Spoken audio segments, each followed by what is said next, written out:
जगह ठंडी हवा आती है, फिर वो गर्म होती है, फिर वो ऊपर की तरफ उठती है, फिर उसकी जगह ठंडी हवा ले लेती है। तो इस तरह से एयर में एक मूवमेंट आ जाता है और उसको हम कहते हैं विंड कहते हैं। Moving air is called wind. Now next topic आपका है रेन। बारिश कैसे होती है? रेन रेन आपको पढ़ना है, बारिश कैसे होती है।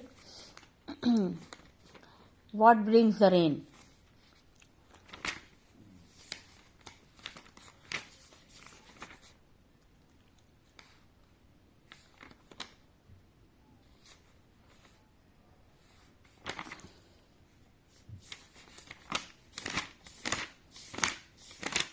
यहाँ पे देखिए, एक वाटर साइकिल के थ्रू हम आपको समझाएंगे कि बारिश कैसे होती है। देखिए वाटर बॉडीज है, मान लीजिए सी है, ये वाटर बॉडीज है। ये सन की लाइट जो है, सनलाइट इसके ऊपर पड़ रही है वाटर बॉडीज पे। इसका पानी जब समुद्र का पानी जब बहुत गर्म हो जाता है तो ये एवापोरेट होता है, वाटर वेपर के फॉर्म में ऊपर की तरफ जाता है। और यहाँ पर क्या है, हवा भी क्योंकि गर्म हो रही है इसके ऊपर की, तो जो एयर है वो क्या होती है, मूव करती है। मूविंग एयर जो है वो क्या करती है, ये पानी को के ड्रॉपलेट यानी वाटर को भी लेके जा रही है साथ में, वाटर वेपर को भी ऊपर लेके जाती है। यानी जो आपको पता है जब हवा गर्म होती है तो ऊपर की तरफ उठती है, जब हवा ऊपर की तरफ उठती है तो ये वाटर वेपर को भी ऊपर की तरफ लेके जाती है। जब वाटर वेपर ऊपर जाता है तो यहाँ पर क्या होता है, ऊपर जाकर के जब ये ठंडा होता है तो ये किस फॉर्म में हो जाता है, क्लाउड के फॉर्म में बन जाता है। और क्लाउड्स में क्या है, ये देखिए टाइनी ड्रॉपलेट्स में बारीक बारीक जो है पानी की बूंदें हैं, टाइनी ड्रॉपलेट्स है। और ये टाइनी ड्रॉपलेट्स जब ज़्यादा कंडेंस हो जाते हैं तो ये थोड़ा सा बिग ड्रॉपलेट्स बन जाती है, बड़े बड़े वाटर हैवी ड्रॉपलेट्स बन जाती है, बड़े बड़े बन जाते हैं ये। और जब ज़्यादा बड़े बन जाते हैं तो ये क्या होता है, जब ये ज़्यादा पानी हो जाता है तो ये क्या होता है, ज़्यादा लोडेड हो जाते हैं तो ये बारिश के फॉर्म में नीचे की तरफ आते हैं। रेन के फॉर्म में कहाँ आते हैं, नीचे की तरफ आते हैं। तो इस तरह से ये बारिश होती है। तो रेन के समझ में आ गया होगा, रेन आपको कैसे बारिश होती है।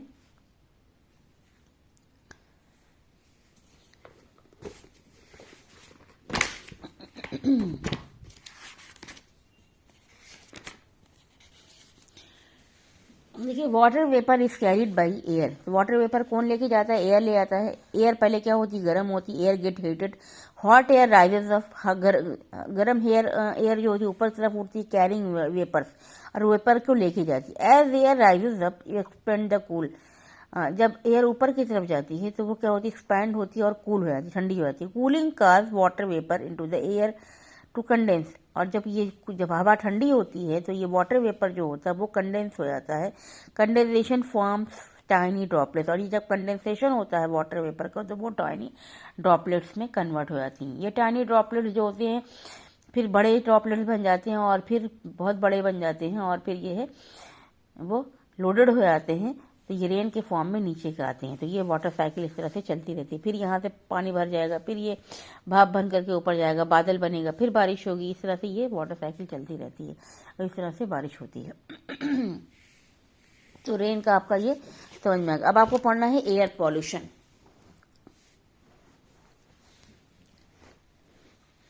एयर पॉल्यूशन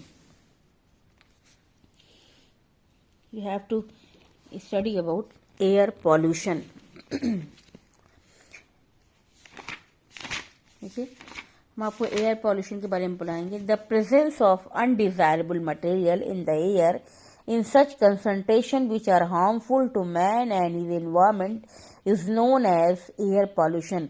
देखिए presence of undesirable material यानी ऐसा मटेरियल, presence of undesirable जिसकी ज़रूरत ना हो, जिसकी जो नहीं चाहिए, ऐसा material, presence of undesirable material in the air. Air में ऐसा मटेरियल आ जाए जिसकी ज़रूरत ना हो और उसकी कंसंट्रेशन इतनी ज़्यादा हो कि वो ह्यूमन बीइंग के लिए क्या हो, हार्मफुल हो और एनवायरनमेंट के लिए भी हार्मफुल हो, उसको हम कहते हैं air pollution. And the substance which cause air pollution are called air pollutant. ऐसा सब्सटेंस जिससे एयर पॉल्यूशन होता है उस सब्सटेंस को क्या कहते हैं, एयर पॉल्यूटेंट्स कहते हैं। क्या कहते हैं, एयर पॉल्यूटेंट्स कहते हैं। देखिए, addition of air pollutants into atmosphere. जब एटमॉस्फेयर में एयर पॉल्यूटेंट्स यानी पॉल्यूटेंट्स जो होते हैं वो ऐड हो जाते हैं, आ जाते हैं, या अनवांटेड पार्टिकल कह लीजिए, जब अनवांटेड पार्टिकल, ऐसे पार्टिकल जो नहीं चाहिए वो एयर में आ जाते हैं, तो उससे क्या होता है, एयर पॉल्यूशन होता है। एयर पॉल्यूटेंट्स में बहुत से यहाँ पर कुछ नाम भी दिया हुआ है।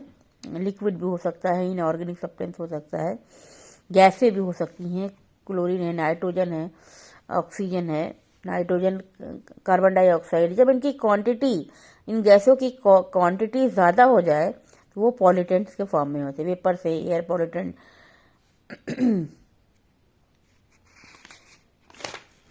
देखिए, एयर पॉल्यूशन में दो तरह का पॉल्यूशन है, नेचुरल एयर पॉल्यूशन और man made air pollution. Natural air pollution जो होता है वो फॉरेस्ट फायर, जंगल में आग लगती है, या पॉलन डस्ट है, या डस्ट स्टॉर्म है, ये सब क्या है, नेचुरल एयर पॉल्यूशन है। मैन मेड जो है बर्निंग ऑफ फॉसिल फ्यूल है, इंडस्ट्रीज है, इंडस्ट्री में जो फॉसिल फ्यूल बर्न करते हैं, व्हीकल्स है, गाड़ियों के चलने से जो धुआं निकलता है, या फिर थर्मो इलेक्ट्रिक प्लांट्स है, जो प्लांट लगाए जाते हैं, स्टोन क्रैशिंग है, माइनिंग प्रोसेस है, गैसेस इरोजन फ्रॉम इंडस्ट्रीज, और गैसेस इरोजन जो होता है इंडस्ट्रीज में, इस सब की वजह से क्या है, ये सब क्या है, मैन मेड पॉल्यूशन है।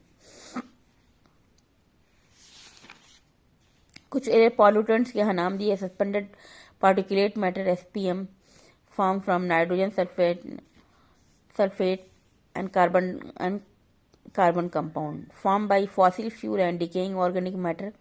देखिए, एसपीएम यानी सस्पेंडेड पार्टिकल जो होते हैं किससे बनते हैं, नाइट्रोजन के, सल्फर से, कार्बन कंपाउंड से बनते हैं। और ये नाइट्रोजन, सल्फर और कार्बन कंपाउंड कहाँ से आते हैं, फॉसिल फ्यूल से आते हैं या डिकेइंग ऑर्गेनिक मैटर से आते हैं। एसपीएम क्या है, स्मोक है, सूत है, फ्लाई ऐश है, डस्ट है, ये सब क्या है, एसपीएम है। ये सब क्या है, पॉल्यूटेंट्स हैं, एयर पॉल्यूटेंट्स हैं।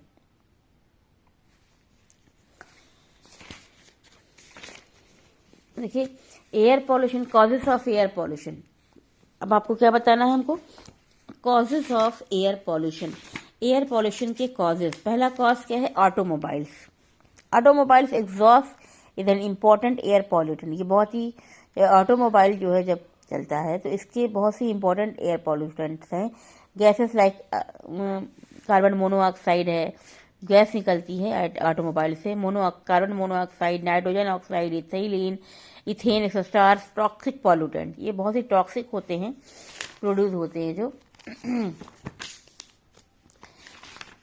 Due to the combustion of petrol, diesel. जब पेट्रोल गाड़ियों में, डीजल जब पेट्रोल चलता है उसके कंबशन से ये सारे फॉर्म होते हैं।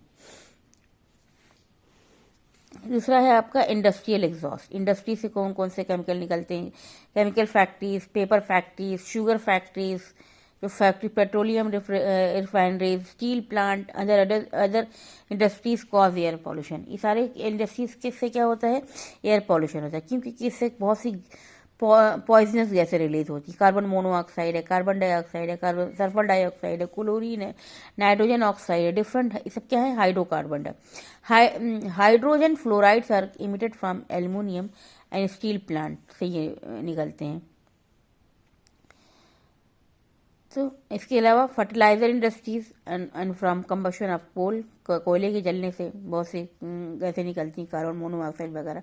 तो ये सब क्या है, पॉल्यूटेंट्स हैं, बहुत ही हार्मफुल पॉल्यूटेंट्स हैं। थर्मल पावर स्टेशन इसका रीज़न है, कॉज है। और country thermal power station have been establish at Korba in Madhya Pradesh में है। इसके अलावा सिंगरौली है एंड पंकी है उत्तर प्रदेश में। तो ये सब क्या है, पावर प्लांट में कोल बर्न किया जाता है, इलेक्ट्रिसिटी प्रोड्यूस करने के लिए कोयला जलता है। कोयले से आपको पता है जब कोयला जलता है ज़्यादा अमाउंट में, तो उससे कौन सी गैस रिलीज होती है, carbon monoxide, is very poisonous gas. Carbon dioxide which cause air pollution, जैसे एयर पॉल्यूशन होता है। इसके अलावा अदर बहुत सी जो है गैसें, जैसे क्लोरोफ्लोरोकार्बन है, अमोनिया है, जो रेफ्रिजरेटर से रिलीज होती है, या फिर कोल्ड स्टोरेज से रिलीज होती है। ये भी जो है क्लोरोफ्लोरोकार्बन और अमोनिया, ये भी बहुत ही हार्मफुल गैस है। इसके अलावा देखिए, इसके अलावा और भी बहुत से रीज़न हैं। Biological photochemical oxidation, there are secondary, देखिए यहाँ पर biological decomposition of organic matter, seepage from natural gas and oil field. देखिए जो नेचुरल गैस सीपेज यानी जहाँ से गैस रिलीज करती है, जो biological decomposition of organic matter seepage